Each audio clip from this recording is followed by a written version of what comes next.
Hello and welcome to Living on the Edge. Change has been a buzzword in 1998. The new government came in, shook the world with a blast, and finally found its own boat rocked. The year has also seen nature at its worst. Crop failures, farmer suicides, landslides, cyclones, and of course, onions. A look back now at 1998 from an environmental point of view.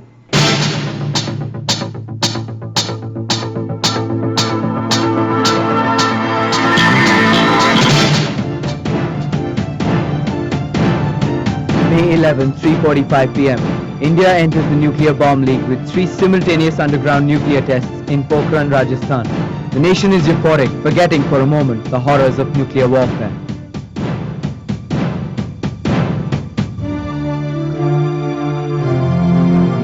Many miles away in Jaduguda, in the heart of Bihar, gloom envelops a group of tribals. They suspect the uranium from their lands was used in the making of the bomb. Jaduguda is one of the key mining sites for Uranium Corporation of India. Over decades, waste from the mines has been dumped indiscriminately next to villages, exposing tribals to slow radiation poisoning. Women have suffered multiple miscarriages and children have been born with terrible deformities. Mohandas suffers from thalassemia, requires blood transfusion every 15 days. Somi Soran, born with few toes and fingers. Sumitra Sarangi, multiple miscarriages. All pleas to the UCIL and the government have failed to awaken the authorities. National security is often used as justification to prevent filming and questions being asked. But what about security for lives and livelihood in the area?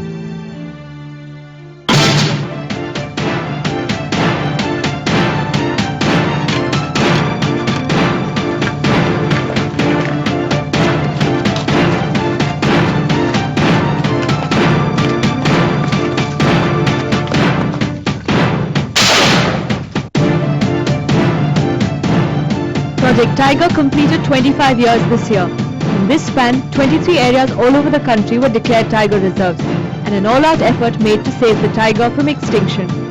The project tasted initial success in its early years, when tiger numbers peaked at 4,300 in 1989. But the pressures of the international demand for tiger products has taken its toll. Numbers have dropped to around 3,000 tigers today in reserves all over the country.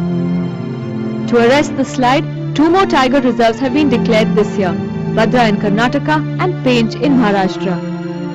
DNA fingerprinting has shown that tigers in the Jaduguda National Park in Uttar Pradesh have Siberian genes. Tara, a zoo-bred tigress, was introduced in the park by Billy Arshan Singh, a conservationist. Experts fear that the foreign genes will corrupt the gene pool of the Indian tiger.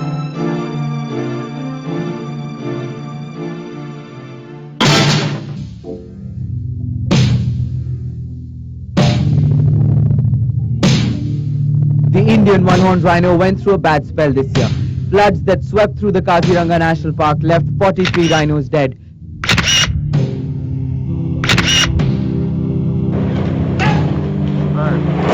Kaziranga is one of India's biggest success stories in wildlife conservation. The trade in rhino horn has been the gravest threat to the animal, but this year's loss was a big blow to conservationists.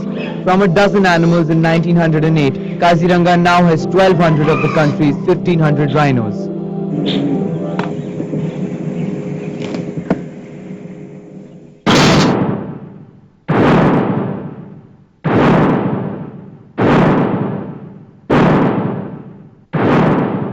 Real life proved to be more dramatic than real life for film star Salman Khan this year. The Bollywood star was caught hunting black bucks, an endangered species, near Jodhpur by the local Bishnoi community. The Rajasthan Forest Department has accused the Bollywood star of killing 2 black bucks in violation of the Wildlife Protection Act of 1972. This came as a blessing in disguise. It set off a spate of raids in which many were caught for illegally holding endangered species. Life has always been uncertain for the olive ridley turtles of Orissa. Thousands of them are killed every year by fishing trawlers in and around the Bhitarkanika Wildlife Sanctuary. This year, the nightmare seems to have come to an end.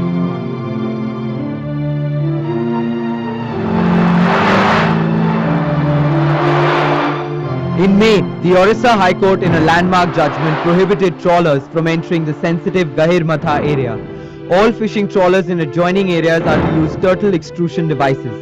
The High Court has also directed the state government to set up a high-level committee for protection and research on sea turtles. The verdict came in response to a petition filed by the World Wildlife Fund in 1994. The new year should see the turtles of Bhitarkanika breathe easier.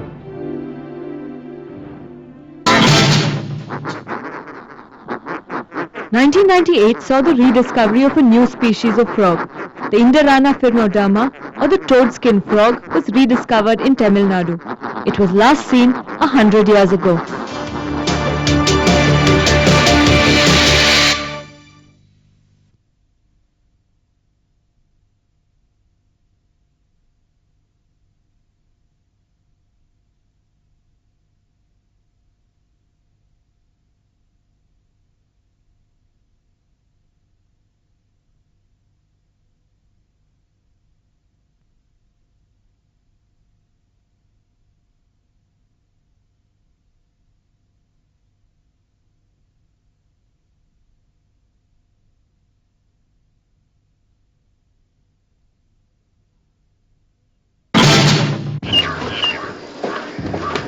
The State of the Forest report released early this year paints a not-so-green picture.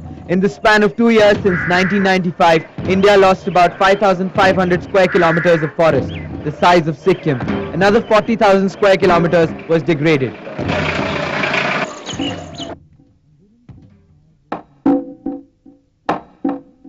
The state of Madhya Pradesh paid the price for failing to nip the sal borer epidemic in the bud.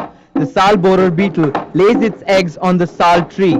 Its larvae then bore through the tree, ultimately destroying it. More than 11 lakh sal trees have been wiped out.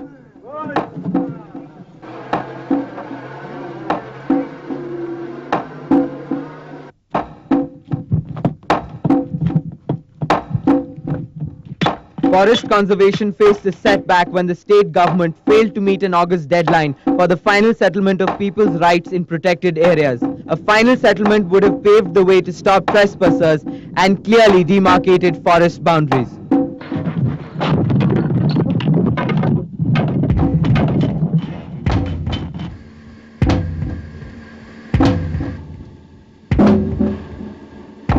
On the brighter side, the Supreme Court confirmed the cancellation of licenses of thousands of sawmills and timber industries operating in reserve forest areas.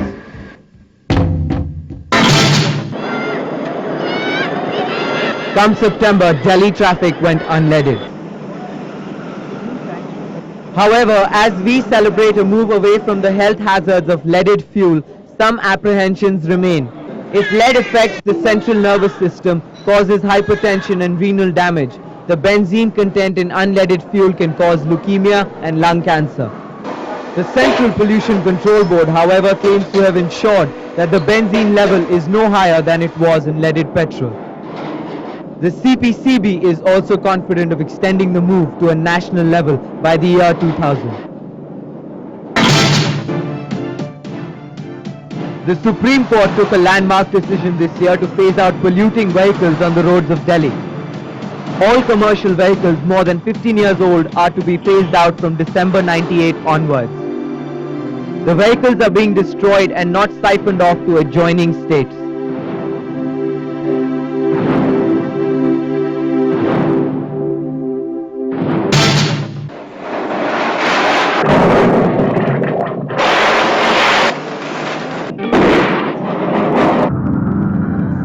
Diwali in Delhi was different this year. Thanks to a very enthusiastic initiative organized by various NGOs and government organizations, the Festival of Lights was celebrated this time in a quieter spirit. Children in different schools across the city were told about the pollution caused by firecrackers and about the children who made them in extremely hazardous conditions.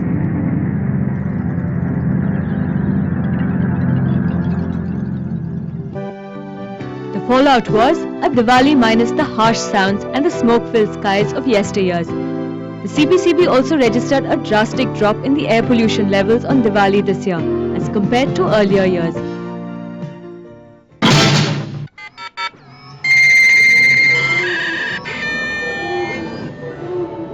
It was among the most exciting press releases of the year.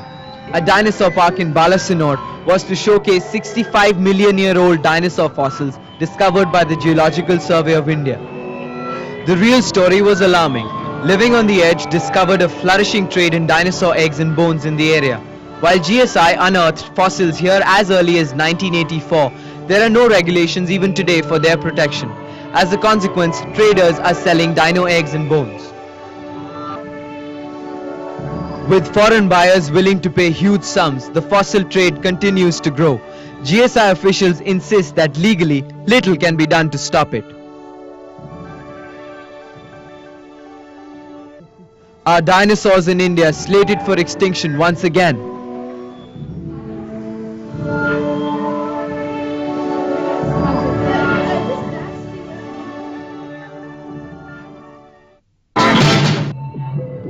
The biggest and the most unpleasant surprises, however, came from the weather this year.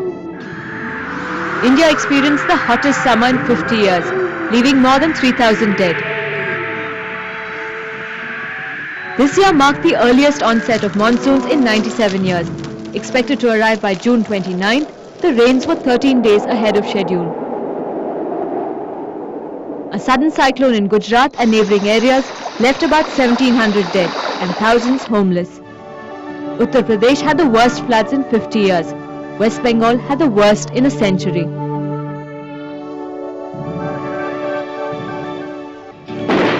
Environmentalists and meteorologists attribute the unnatural climatic swings this year to rapid deforestation, the El Nino phenomenon and global warming. There is, however, much that needs to be answered before we know what really is going wrong out there.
Welcome back. The year 1998 saw the Nobel Prize for Economics being conferred on India's Amartya Sen for his work on famine and poverty.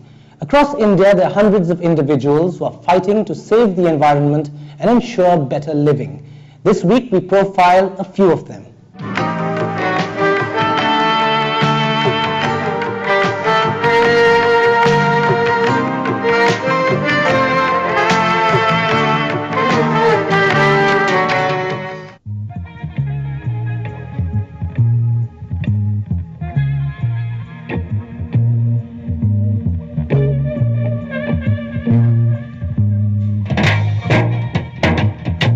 The Ranthambore National Park had a free-for-all feel to it. Encroachers in the form of cattle graziers, poachers and loggers. You name them, they were all there. It was the animal which was on the run. Tiger population fell from a healthy 44 in 1988 to a perilous low of 15 in 1996.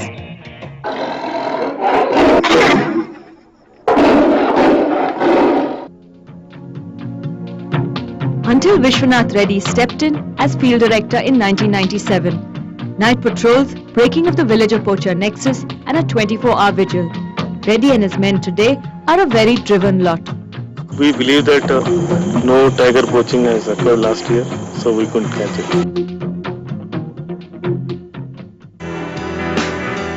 Tiger numbers swelled to 30 in just 2 years.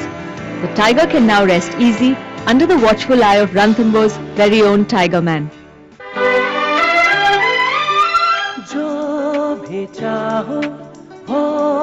Talking of keeping a watchful eye, meet Dev Karan of Sargaon, Rajasthan, who presides over a very unique parliament where the eligible age is 6 to 14 years. There is an elected cabinet kept on its toes by constructive opposition. All this isn't child's play, however. It is serious business with serious issues like education and water harvesting on the agenda.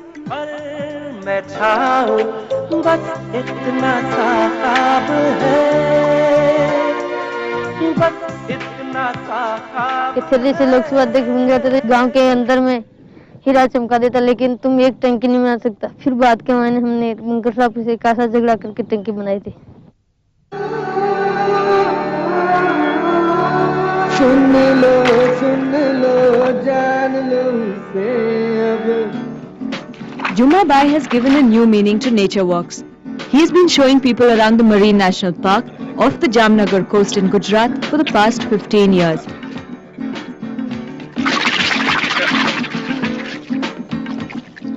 Although illiterate, he has an air of ripe wisdom that comes with age.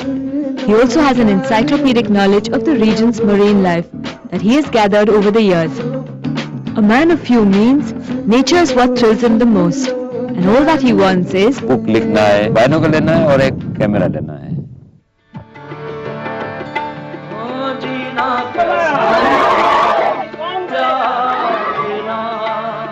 Although a recluse, Action is his middle name. He runs a school for 100 Dalit girls in the district of Gaya in Bihar, almost all by himself.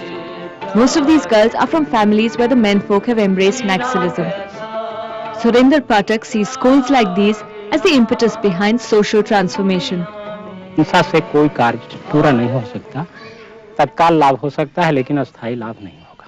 और जब ये बड़ी होंगी, जब इनके परिवार बसेंगे, इनके बच्चे होंगे, तो इनके दिमाग में एक बात हमेशा ये रहेगी कि मनुष्यता में हिंसा का कोई सवाल नहीं उठता। None of these people might be big news or headline material, but through their sheer initiative and resilience, they gave us all a reason to feel good about the year that was. In 1998, I turned vegetarian. My resolution this year is a lot more modest, to convert one person each month to a more rational use of paper, water and electricity. What are your resolutions? Suvi checks out a group of people for whom saving the environment is going to be priority number one in 1999.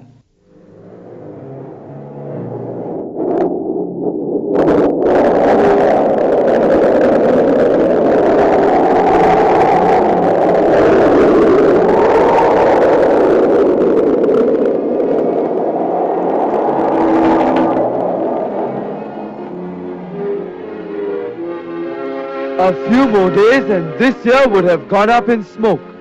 But for this lamp, it's time to burst into life again.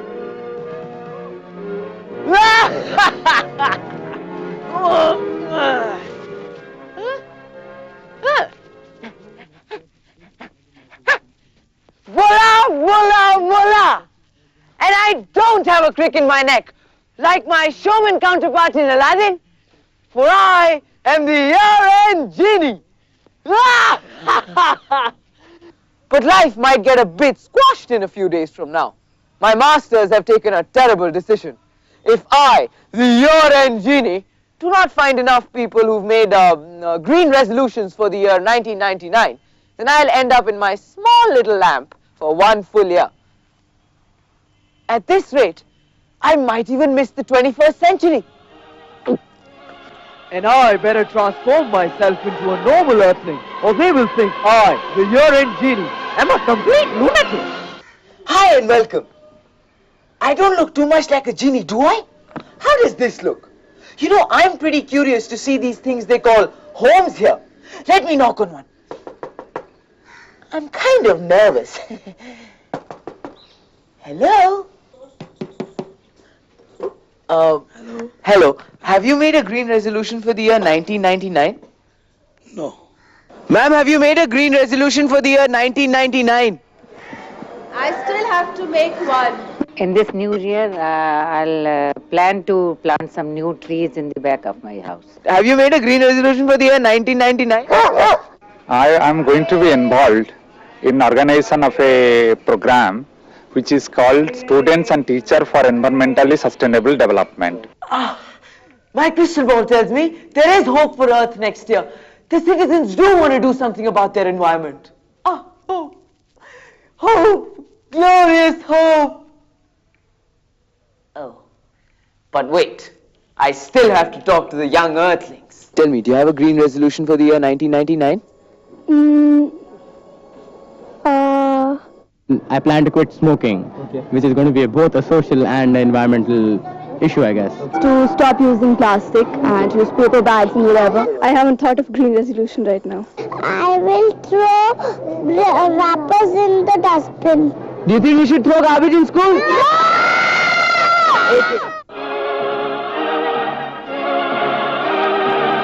know, I thought I had to walk the earth till the end of time. But people are surely changing. I go back to my lamp. Not for too long, I hope.